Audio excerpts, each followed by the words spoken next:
Hi sis! May chika ako. May dinaldala naman si Dayan tungkol sa akin, no? Uy, ba't mo alam? Ay, naku te. Siya lang naman yung lagi mong chika.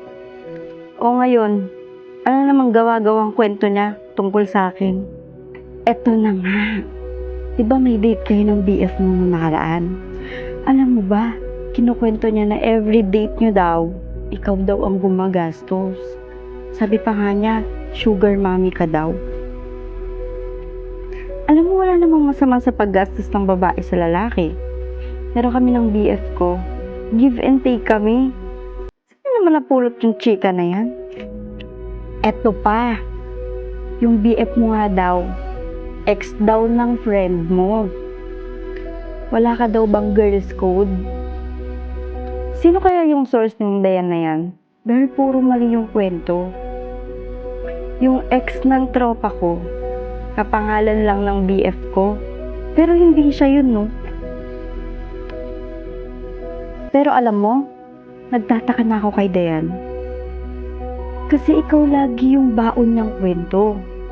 Pero pag magkakaharap naman tayo, akala mo anghel na napakabait sa'yo. Alam mo, hindi na bago sa akin yung chismis ni Dayan tungkol sa akin eh. Alam mo ba yung kwento niya last time? May kabit daw yung mama ko sa ibang bansa. Kaya ayun, hindi daw umuuwi. Grabe na paninira sa'yo ni ante. Wala ka man lang bang gagawin? Alam mo, gusto ko kasi ako mismo yung makarinig sa kasinungalingan niya tungkol sa akin eh. So Dayan, bilang leader, ano naman pagmimitingan natin ngayon? Ano ba? Mamaya na yung meeting. Kasi may big revelation ako.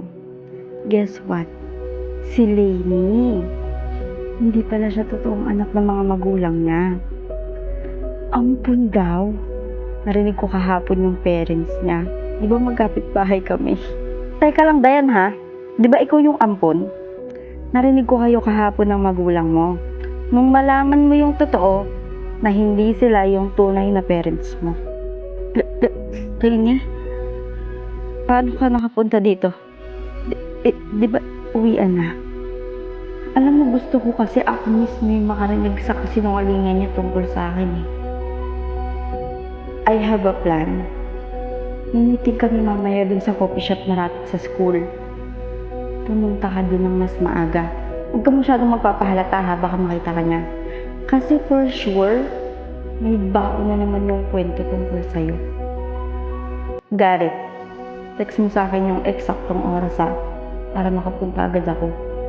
Para marinig ko naman this time kung ano yung kwentong sasabihin niya tungkol sa akin. Hindi na mahalaga yan. Pero alam mo, na-realize ko, yung mga kinukwento mo na buhay ko kuno, buhay mo pala talaga. Ba't ginagamit mo pa ako? Hindi. Ngayon ka lang naman namin napagkwentuhan. Sinungaling. Nakarating sa akin yung kwento-kwento mo na yung mother ko may kabit. Di ba yung mama mo yun? Ayan o, pinost pa ng tatay mo. Alam mo kung bakit nangabit? Kasi hindi daw mabigyan ng anak ng tatay mo. Kaya nga sila nag-ampun noon eh. At ikaw yon. Ano ba?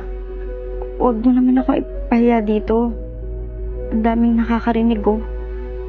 Nagsasabi lang ako ng totoo. And about sa sugar mommy thingy, ikaw din pala yun. Akalain mo yun? Ayun yung BF mo oh. Iniintay ka daw kasi niyang matapos sa meeting dahil ililibre mo pa daw siya.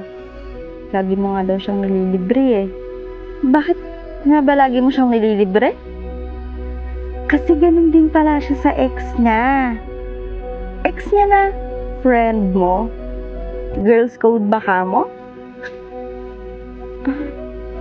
Bakit pinapahiya mo ko? Wala naman akong ginagawang kwento, no? Tigas mo pa rin, no? Di ka talaga aamin. Sa bagay, totoo nga yung sinasabi nila. A backstabber's weakness is confrontation. Tignan mo, nabubulol ka. Yung tipong pag kinukumpronta, nagiging pipi na. Magbago ka na, Dayan.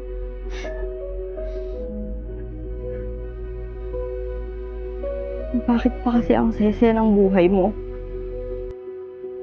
Tapos lahat ng kamalasan napunta sa akin.